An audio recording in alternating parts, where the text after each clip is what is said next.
Bueno, antes os hablé de este libro, un poco, entonces vamos a ver un poco el contenido para que veáis. Os habla un poco lo que son las rocas, simplemente, y después una serie de... Este ya te digo que se lo facilitaré a Luis para que lo tengáis.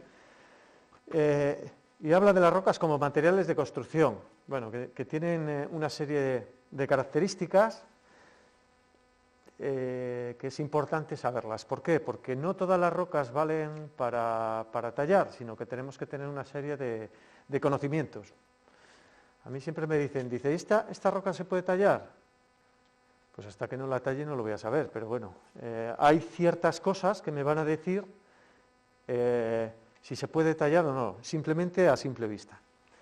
Entonces, bueno, la densidad, bueno, sabéis todos lo que es la densidad, la relación entre la masa y el volumen. ¿Qué quiere decir eso? Que cuando hablamos de una roca si es más densa o menos densa, es si pesa más o pesa menos. Un bloque de piedra, por ejemplo, de los que vamos a trabajar nosotros, vamos a trabajar una piedra caliza, puede rondar entre unos 2.400 kilos el metro cúbico. Sin embargo, si yo me voy a una arenisca, hay areniscas que pesan 1.800 el metro cúbico, 1.800 kilos el metro cúbico. Pero si me voy a un granito, los hay que casi pesan 3.000 kilos. Entonces, en el mismo volumen, pesan mucho más uno que otro. ¿Eso a la hora de la construcción nos vale?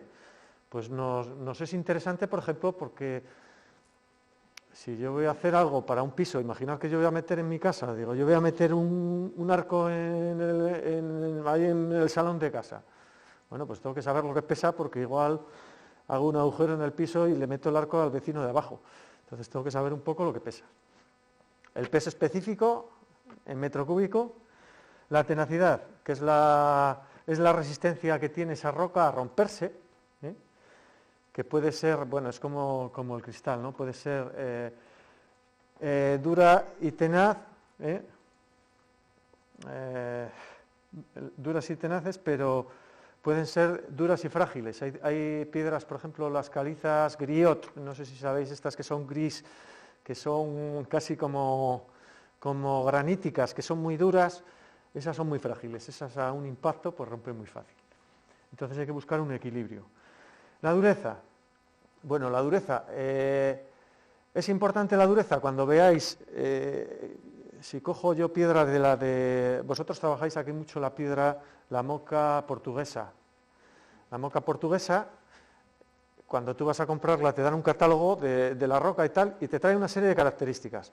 Te pone resistencia a la absorción, resistencia a tal, y después te pone dureza, escala Mohs o dureza 4. ¿Qué quiere decir? Bueno, pues hay una escala que es la escala Mohs, que dice talco, yeso, calcita, fluorita, apatita, feldespato, cuarzo, topacio, corindón y diamante. Los clasifica el yeso, el 1, hasta el diamante, el 10, y ahí tenemos la dureza de la roca. Nosotros cuando trabajemos, más o menos, vamos a trabajar 4 o 5, una dureza 4 o 5 más o menos. A partir de 7 ya es muy dura. El cuarzo, ¿qué pasa con el cuarzo? Cuando yo recuerdo cuando nos llevaban a coger minerales, digo, ¿cómo sabemos si es cuarzo o feldespato? Porque a veces uno es más transparente, ¿y cómo lo sabíamos? Si llevabas un cristal, rayabas el cristal. Si rayaba era cuarzo y si no era feldespato. Es por la dureza. La 6 no raya el cristal y la 7 sí. Bueno, resistencia a la compresión. Es importante. Las piedras como la madera tienen vetas, suelen tener vetas. Entonces, dependiendo de lo que yo vaya a colocar, hay que tener en cuenta, si yo voy a colocar una columna y pongo la dirección de la estratificación en este sentido, se va a alajar esa piedra, se puede caer un cacho de columna.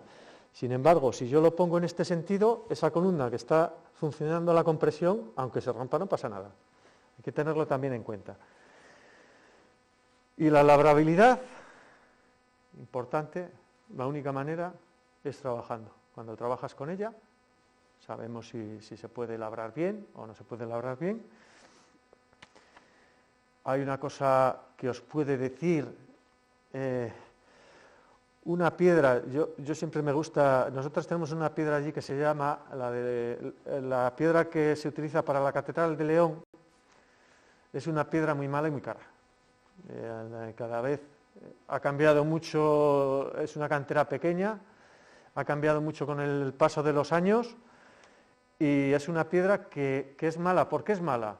Porque tiene mucha diferencia de color. ¿Y qué nos está diciendo la diferencia de color? Que la composición no es la misma.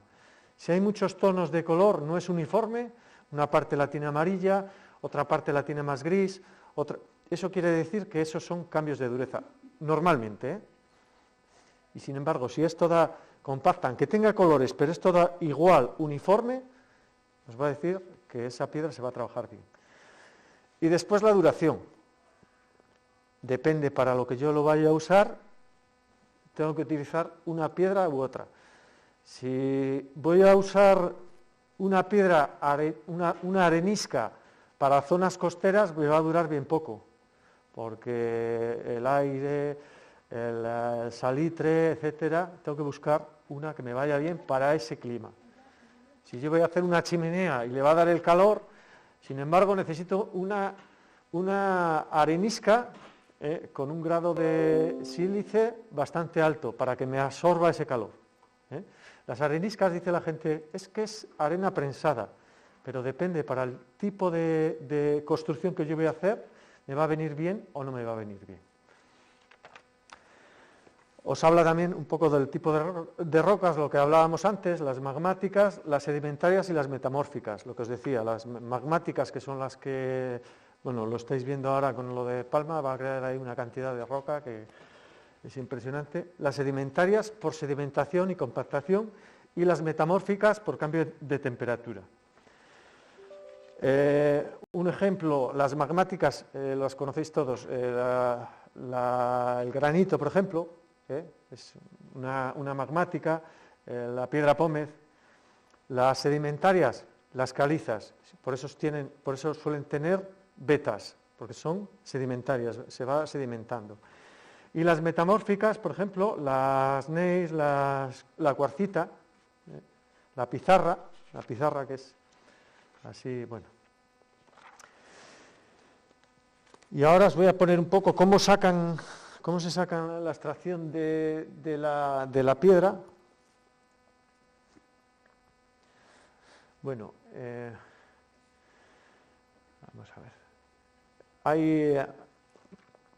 Hay muy dispares, las canteras son muy dispares, y sobre todo en España, que en España, en los años del boom de la construcción, pues se abrían canteras por todos los sitios y de todos los lados se sacó piedra de cualquier prado que tenía allí un hombre allí con una excavadora, pues sacaban. Hubo un montón de canteras. Sin embargo, en otros países está mucho más controlado por el tema del medio ambiente y tienen muy pocas canteras, pero extraen muchísimo. Para que os hagáis una idea, yo estuve en el sur de Francia, en Marsella, cerca de Marsella, que sacaban unos 15.000 metros cúbicos al año. La que tenemos, por ejemplo, que os hablaba antes de León, de la Catedral de León, están sacando 3 metros cúbicos al día. Hay una diferencia.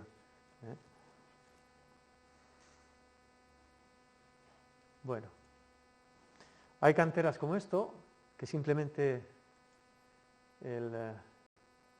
bueno, esto sería la mampostería, este tipo de canteras, que son a cielo abierto, una retroexcavadora va rompiendo aquello y salen así en franjas. Sí.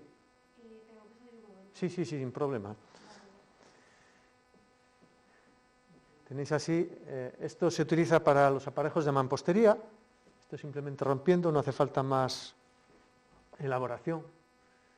Estas hay muchas, por aquí no sé si hay mucho, ¿hay de esto? Sí, en la zona del norte, ahí en la... Sí.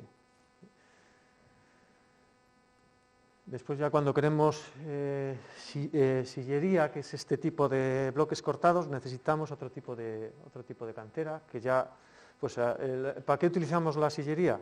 Bueno, yo trabajo, hay dos maneras de trabajar la piedra, uno que se llama la técnica la técnica directa, que es coger un trozo de roca y digo, yo voy a hacer una piedra de estereotomía que lleva 6 caras.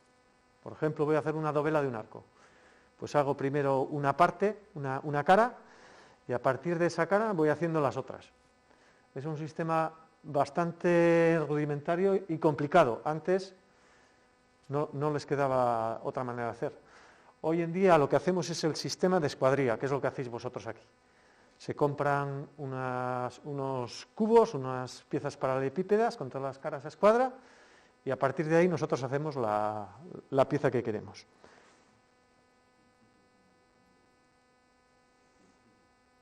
Estas son las canteras de cielo abierto, que casi todas las de España son así.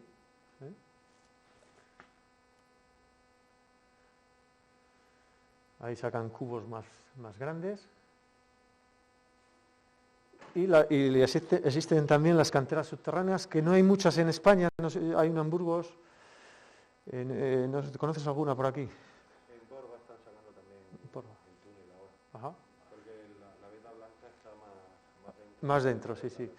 Esto ya es más complicado. Como es más complicado, es más costoso. Hay que dejar unas columnas en el medio para que aquello no se derrumbe y bueno, es un poco... Yo lo que os digo que estuve en Francia, podéis ver ahí las dimensiones que tiene, pasaban los camiones estos, los dumpers estos que tienen la rueda de no sé cuántos metros, tenían una parte de cantera a cielo abierto y otra parte así. Y era curioso porque cerraban 15 días al año. Y esos 15 días alquilaban la cantera para hacer una fiesta de bacalao. Porque decían que dice, es un sitio que no molesta a nadie, está tal, estaban a techo. Digo, bueno, pero veis las dimensiones que, bueno, está bonita. ¿Cómo se extraía antes la piedra? Bueno, pues la verdad es que es muy, muy rudimentario, porque iban con un pico o una pícola haciendo alrededor de las piezas y después con unas cuñas, metían unas cuñas, iban dando golpes y van sacando los trozos.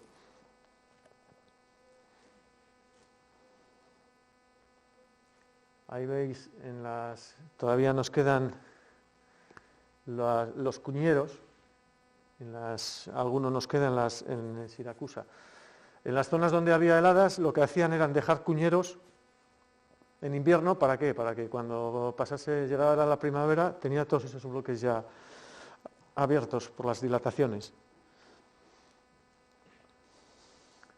A veces lo que se hacía, dependiendo de las piezas que fuéramos a sacar, pues sacamos ya un poco la pieza lo más aproximada posible. Si vamos a sacar una columna, pues aproximarla, quitarle todo lo superficial en la cantera. Estas se aparecieron en el puerto de Ostia. Se hundió el barco, apareció allí. 4 columnas unidas, las transportan mucho mejor. Este ya hablamos antes.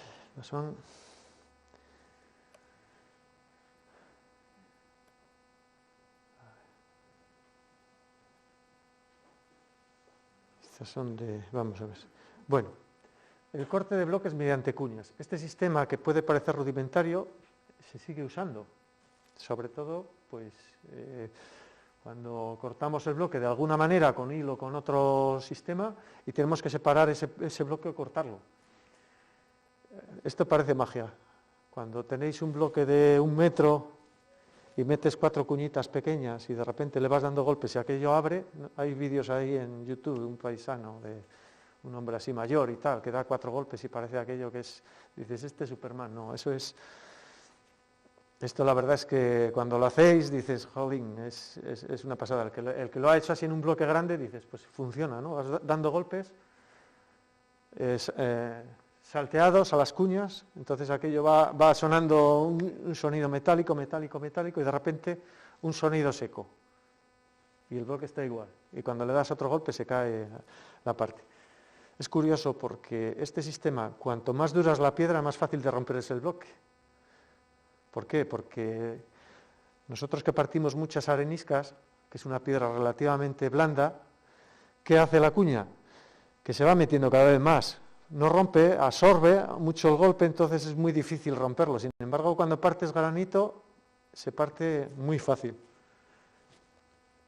Los cuñeros se colocan cada 30 centímetros más o menos. Y bueno, este sistema, si no tenéis otro, pues es un sistema bastante rápido y efectivo. Corte con perforación. Esto no sé si lo habéis visto, estos son los costeros. Esto, cuando se sacan bloques, la parte de fuera queda toda así con taladros, que han hecho taladros cada 10 centímetros y después han metido unas cuñas, han dado unos golpes y aquello se ha abierto como un melón. Y esta parte normalmente se desecha, que se llaman los costeros.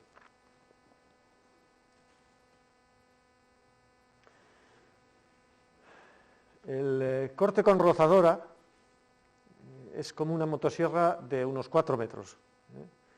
Este se utiliza también mucho en cantera. Yo ahora no lo he podido traer. Un juguetito nuevo que tenemos es una motosierra de piedra, que la verdad que para cortar bloques es bastante... va con agua y bueno, cortas bloques, tiene una espada de 45, con lo cual puedes cortar 1 metro más o menos un bloque en un momento y aprovechas mucho más las piedras.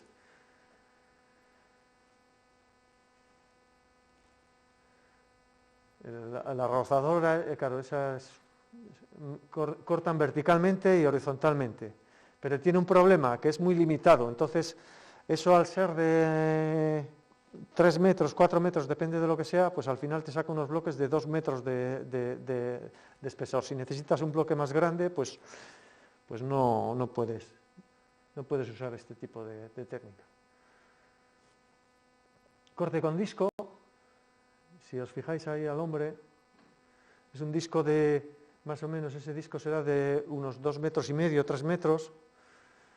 Este es todavía más limitado, porque claro, el corte de perforación no es ni la mitad del disco, es mucho más pequeño, con lo cual sacas bloques de 80 centímetros como mucho. Este ya casi está en desuso, en cantera está en desuso. Y esto es lo más así, bueno, moderno, ya lleva unos años. El corte con hilo diamantado. Se hacen 2 taladros, no me digáis cómo lo hacen para encontrarse, porque hay un hombre, un ingeniero en la cantera, que hace un taladro vertical, uno vertical y otro horizontal, hasta que se unen y enhebra el hilo, y esa máquina va moviendo el hilo y va tirando hacia atrás y va cortando la montaña, literalmente. Como veis ahí, es un hilo de acero y que va con esos anillos en el centro, que es diamante con wolfram. Es un material caro, pero bueno, aquí en la piedra la verdad es que es todo caro. Bueno, después hay cortes con lanza térmica. Hay en pocas canteras, yo aquí en España no conozco ninguna. Cemento expansivo, un cemento que se utiliza en vez de las cuñas, ahora hay unos cementos que los echas y cuando fragua crece para romper bloques.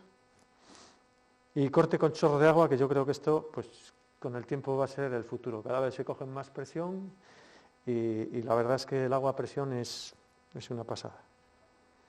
Hay otros que son, bueno, cuñas explosivos, rayos láser, electrones, ultrasonidos, reactivos químicos, etc.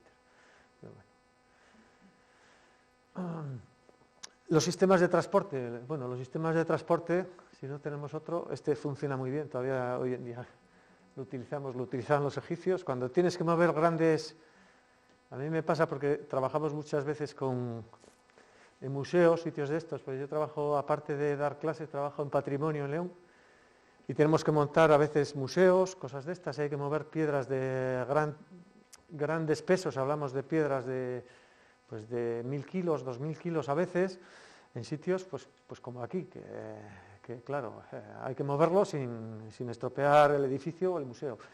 Entonces tenemos muchas veces que recurrir a estas cosas, porque no funcionan unos rulos de madera, para no romper suelos, etc. Y funciona bien, la verdad es que funciona bien. La cantera del Pentélico. Y a veces lo que hacían, pues si eran columnas, lo utilizaban mismamente de ruedas, y si eran pilares cuadrados, pues se les hacían unas ruedas. El carro romano se ha utilizado siempre, puede parecer así de hace mucho tiempo, y esto es un museo en Carrara, en 1928, un monumento de Mussolini que, como es limitado el carro romano, metemos más bueyes y todo solucionado. Los sistemas de elevación, los que se utilizaban antiguamente, eran este tipo, que era la ruleta de Haster que llaman, que se metía un hombre dentro, un hombre o varios hombres dentro, iban dando vueltas allí, y aquello iba subiendo unas poleas, iban haciendo los sistemas elevando donde quisieran, cuando construían las catedrales, etcétera, utilizaban este tipo de... Puede parecer también esto muy lejano, en la Edad Media tenemos grabados, pero también tenemos fotografías que se ha utilizado en una cantera, esta me parece que es en Carrara. Bueno, los sistemas de elevación. Estos son antiguos. El sistema de elevación antiguo es este se llaman los diablos, las castañuelas, que son dos cuñas, dos medias cuñas, donde lleva una chapa en el medio. Se hace una incisión en la piedra, esto es para mover grandes pesos, una incisión en la piedra con esta forma, con lo cual meto las tres piezas y aquello al tirar para arriba sube, y eso es muy seguro porque presiona sobre la piedra. Lo que pasa es que hay que hacer un agujero, lleva un rato. Hoy en día tenemos los tacos esos de hormigón, que se mete el taco, pero aquello ya no se puede sacar. Ese otro tipo de garras. Y este tipo que seguro que los conocéis, porque aquí es curioso. Esto lo utilizaban los romanos. Utilizaban tres tipos, básicamente. Además, estas las tengo en una reproducción allí en el museo romano. Tenemos un centro de interpretación romano en León, y lo tenemos ahí expuesto. Y los tres sistemas que utilizaban eran eso. Dejaban un trozo de piedra hacia afuera. ¿Qué inconveniente había? Que a la hora de trabajar la piedra, esto puede quedar debilitado. Entonces, puede ser peligroso. Aparte de peligroso, es laborioso. Claro, esto suponemos que utilizaban este sistema los romanos, pero tampoco hay constancia. ¿Por qué? Porque cuando colocas la piedra, esto desaparece. Lo que sí tenemos constancia es ese otro tipo. Si os fijáis, cuando veáis una colocación así antigua, vais a ver un agujero. Un agujerito, que es donde iba la loba. Esto lo llamaban la loba los romanos, porque esto, cuanto más tiras, más aprieta. Es como un alicate invertido. Entonces, lo que hace es, se hace una pequeña incisión, ahí sujeta la loba, y esto lo movemos y lo colocamos. ¿Qué problema tiene? Que alguna piedra siempre se va a ver el agujero.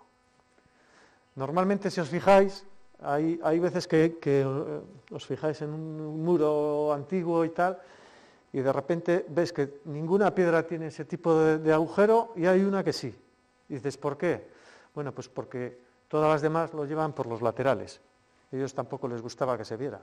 Entonces lo metían por los laterales, y la última siempre tenían que meter en un sitio visible. Y después la otra sería la de las castañuelas o diablos.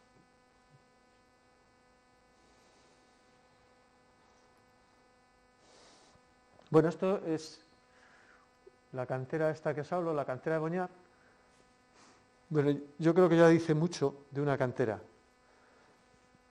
Si os fijasteis, la cantera que veíamos antes de Francia se veía dentro de lo que es una cantera, que es un sitio con bastante fango, se veía que era un sitio limpio, más o menos, un sitio de trabajo, pero un sitio limpio. Aquí se ve que es un desastre todo. Bueno, las piedras que no valen se amontonan, esto es una estrategia un poco para subir los precios, ¿no? Porque si regalamos esa piedra o la damos para hacer escolleras, pues al final lo que estamos haciendo es que esa piedra valiera para algo y le sacase un rendimiento. La tiramos ahí y suplementamos el precio, con lo cual al final cada vez menos nos van a comprar. Bueno, si os fijáis aquí es donde está la cantera, realmente donde están sacando la piedra. El sistema que está haciendo es el corte con rozadora. Y si os fijáis, el corte con rozadora hace esta incisión.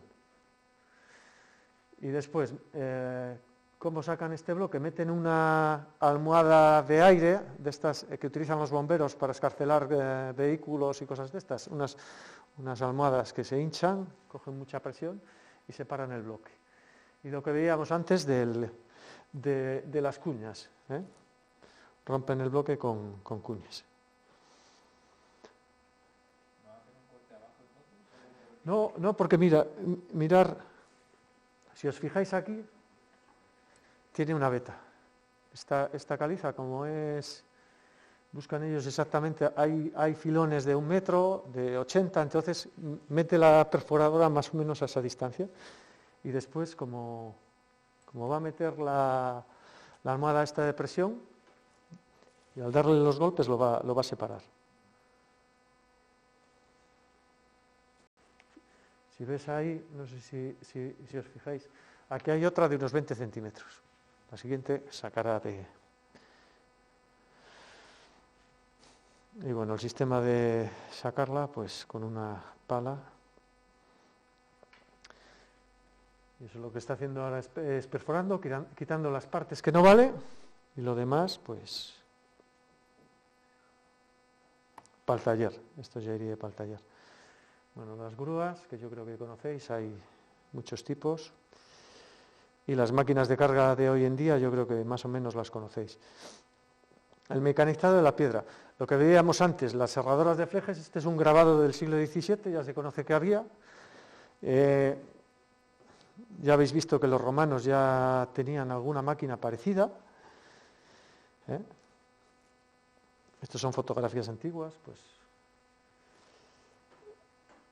Y esto sería una serradora de flejes. Lo que hace son unas máquinas superpotentes que tienen una serie de serruchos, digamos, arriba, las ponen a una distancia determinada y esa máquina va teniendo un movimiento de vaivén y cuando baja ha cortado el bloque ya en muchas piezas. Normalmente se utilizan para temas de contrachapados, para decimeras, etcétera. ¿Cuál? Sí. Es que hay varias. Hay unas que baja la piedra, otras que sube. Sí, parece que está... Mira, aquella, por ejemplo, es diferente. Ahí se ven, si os fijáis en la de allá, se ven los flejes. Y aquella sí baja. Y hay otras que sube la pieza. Estos son los telares de tableros, que son, la verdad, bueno. Ahí veis la cantidad de flejes, todos aquellos son flejes, entonces ese yo creo que sube, no sé si sube, bueno. Entonces de una pasada pues va a cortar pues en 20 o 30 piezas ese bloque de granito, esos bloques. Después las cortadoras, de disco hay ahora mismo hay un sinfín de cortadoras de control numérico. Hoy en día hay máquinas que les das las órdenes por ordenador y no tienes que trabajar. O sea, hoy en día esto se está llevando a tal extremo que ahora mismo los que trabajan en muchas marmolerías son más informáticos que otra cosa. Tienes que saber un programa informático, darles las órdenes mediante AutoCAD y la máquina misma va a acabar haciendo todo el trabajo. Tengo uno de los chicos, de los alumnos que salió del curso hace años, compró una máquina de estas solo para hacer encimeras. Es un chico que solo hace encimeras y la verdad es que es una pasada. Una máquina que le valió 300 y pico mil euros, pero la rentabilizó el primer año, porque claro, no puedes competir, el precio que tienen por ejemplo, las encimeras de cocina, no puede competir uno que no tenga esa máquina, porque necesita a 1 o 2 personas haciendo eso. Entonces, él tiene 5 o 6 personas allí trabajando y esa máquina pues les hace pues, 5 o 6 encimeras al día, cuando necesitaría a 3 empleados para hacer esas encimeras, aparte de los que tiene.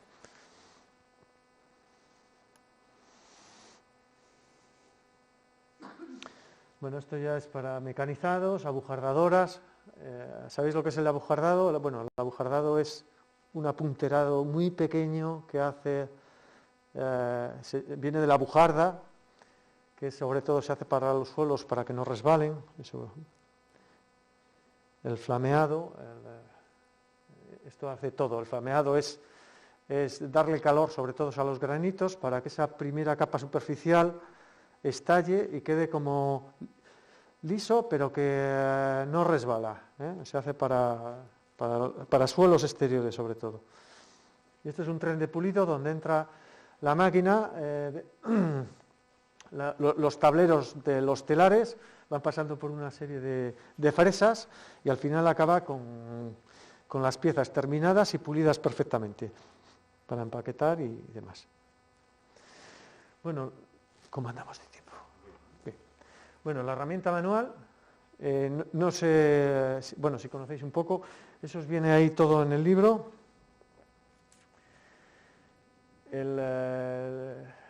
La pícola que llaman, el trinchante, no sé si lo conocéis, son herramientas antiguas, las macetas, la alcotana, las escuadras, bueno.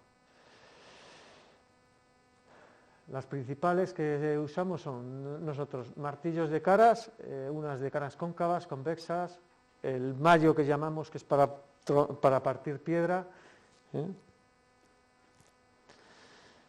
el pico, depende del tipo de afilado que tiene esa herramienta, nos vale para piedras más duras, piedras más blandas. Por ejemplo, este tipo de punta en cualquier herramienta de piedra, si yo voy a trabajar una piedra dura necesito este tipo de herramienta afilada en ese sentido, y si es una piedra un poco más blanda, en ese sentido. ¿Por qué? Porque si no, si utilizo este tipo para una piedra dura, pues se va a romper. Aquí no tenéis forja, ¿no? Forja no. Allí tenemos forja, lo bueno que tenemos es que las herramientas de acero, nosotros usamos acero y vidia, las herramientas de acero las hacemos nosotros. Y después se le da un temple a esa herramienta para conseguir una dureza a ese hierro dependiendo de la piedra que queremos trabajar. Esto es el trinchante o tallante. Esto no sé si lo conocéis, es una herramienta que se utilizó para hacer acabados hasta el siglo XVII. Cuando vemos un edificio antiguo, a mí muchas veces me preguntan, llaman, oye, ¿este edificio ha tenido alguna restauración? Pues edificio antiguo, una cosa muy sencilla. Normalmente, si está con este acabado, probablemente no haya tenido ninguna reforma ni ningún. Sin embargo, la mayoría de los edificios, así hablamos del siglo XII, siglo XIII, ha tenido alguna vez alguna restauración. Y en vez de meter este tipo de acabado, meten el de la bujarda. ¿Sabéis lo que es la bujarda? Bueno, ahora lo vemos. Esta es la bujarda. El trinchante nos deja un acabado lineal, es un hacha. Nos valdría un hacha, lo que pasa es que hay que afilarlo muchas veces. Vamos dando golpes en diagonal a la piedra y nos queda un laminado. Y esta es la bujarda. La bujarda es una maza con picos que al final es darle golpes a la piedra con una maza, con lo cual deteriora bastante la piedra.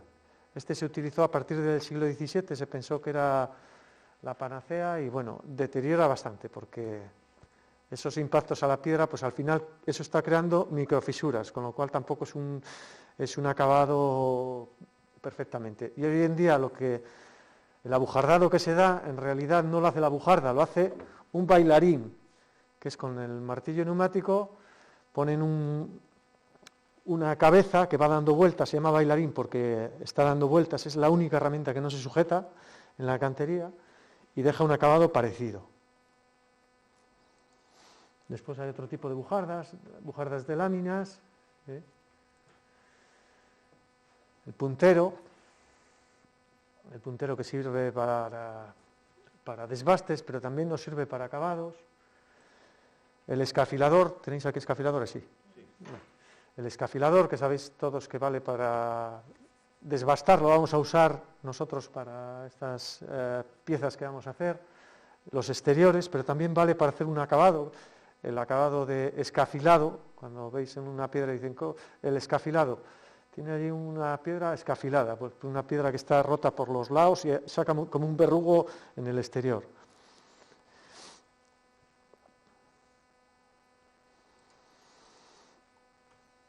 Bueno, cinceles y uñetas, que hay infinidad de ellas, de diferentes modelos, diferentes tamaños, dependiendo del ejercicio que vaya a hacer, necesito uno u otro. Y las gradinas, que son estos de dientes también, que se utilizan mucho, aparte para desbastar en escultura, para hacer acabados. Las medias cañas, nosotros las usamos poco, las gubias, las medias cañas sí que las utilizamos, pero las gubias, la verdad es que poquito, no sé si tenéis alguna aquí. No. Nosotros usamos la media caña porque la gubia al final, tenemos alguna, pero no. Después la martillina, que es como una bujarda muy pequeñita para hacer acabados.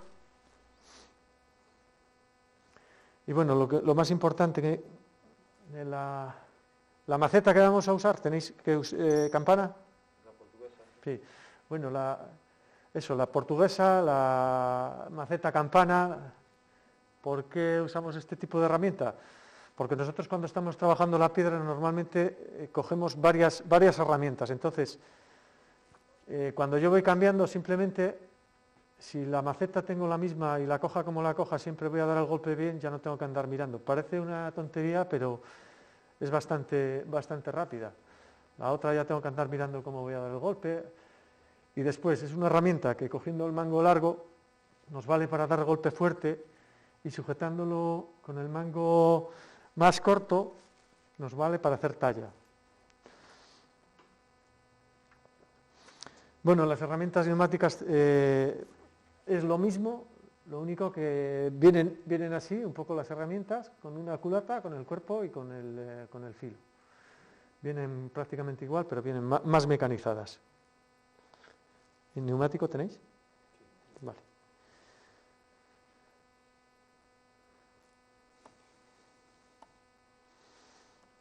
Bueno. A ver, este se me puso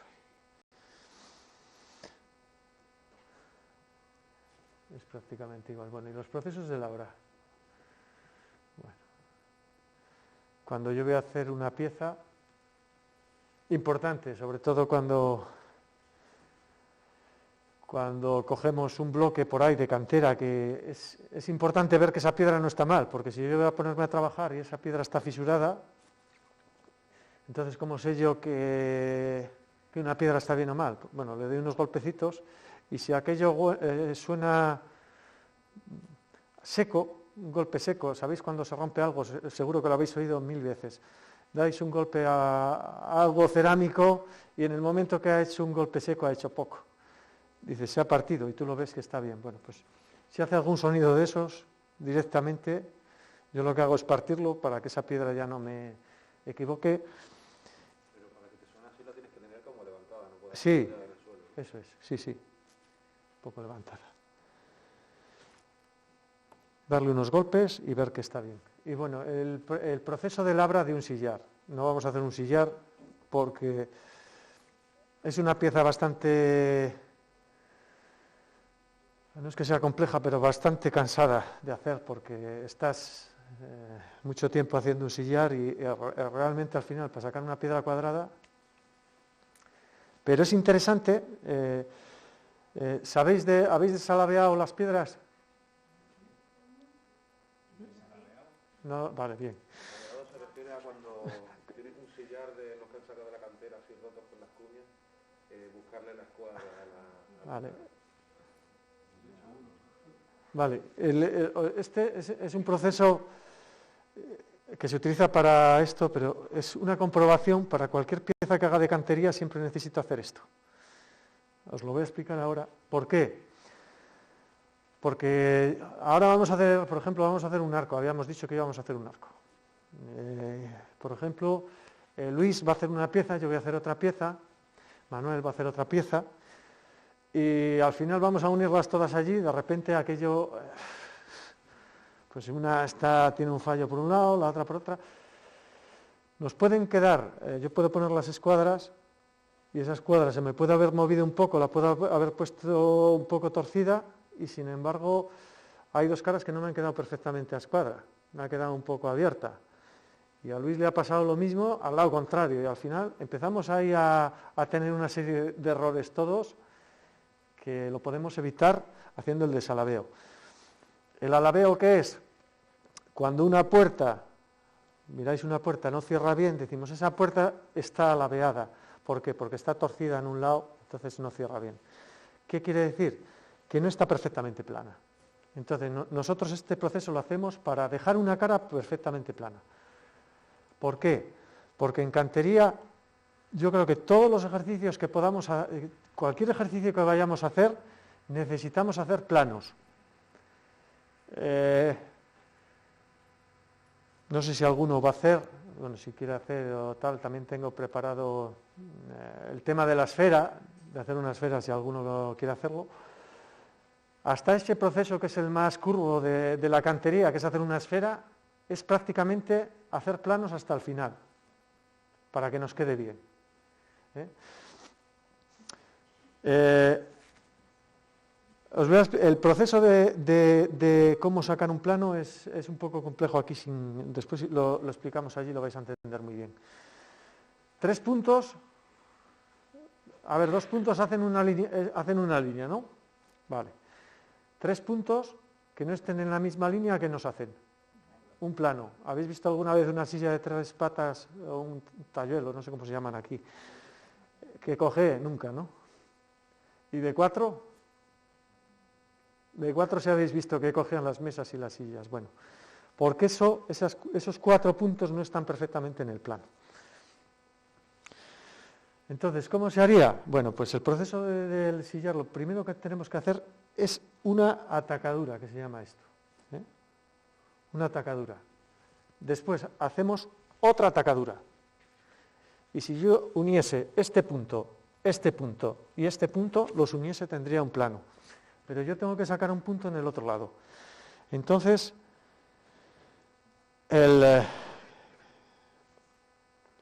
¿cómo lo logro? Bueno, pues coloco una regla en este lado,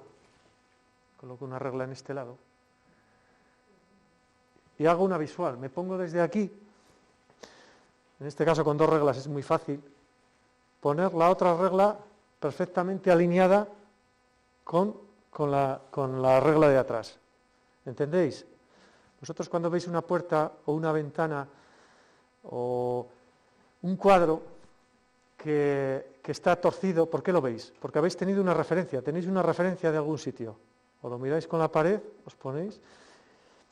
Lo que estáis haciendo es una visual de esas 2 reglas. Es un sistema que después cuando lo veáis ahí lo vais a ver. Es importante, ¿por qué? Porque si yo hago una pieza de cantería y no me ajusta aquello, queda un poco doblada, aquello va a empezar a no ajustar una con otra. Entonces, este sistema se comprueba siempre. Bueno, y así sería este sería el proceso. Después de hacer la primera cara, sería esta cara, uniendo esos 4 puntos y bueno, trabajando la piedra. La segunda cara lo haríamos igual, pero poniendo una escuadra. La primera tacadura necesito poner una escuadra para que me quede esa cara a escuadra. Es una pieza paralelepípeda, que las 6 caras están a escuadra. Y bueno, así sería el proceso.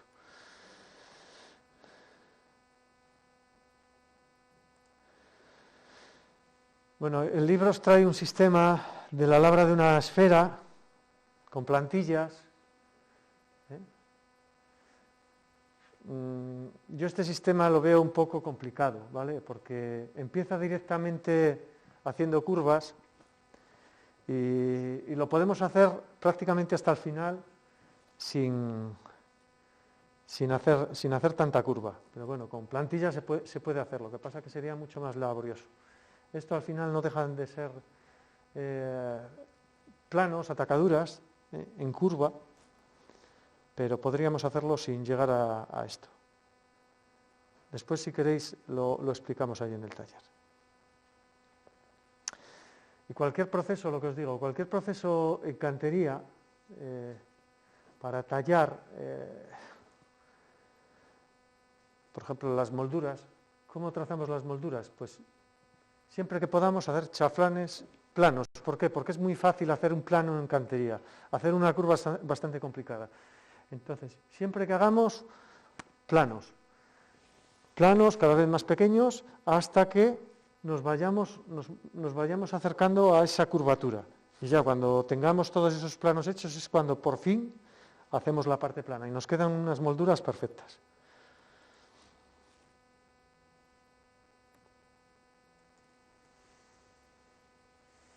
Bueno, ahí veis un poco el proceso.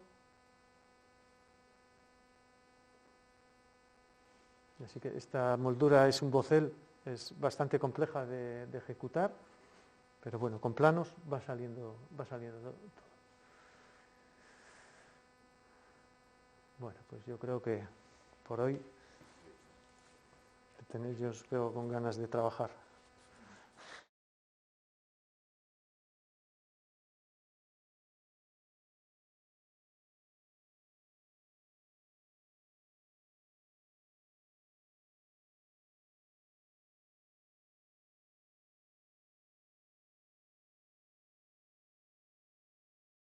Bueno, pues nada, esto... ¿Estamos entonces? Sí, corta ya, más las 10, yo creo que es...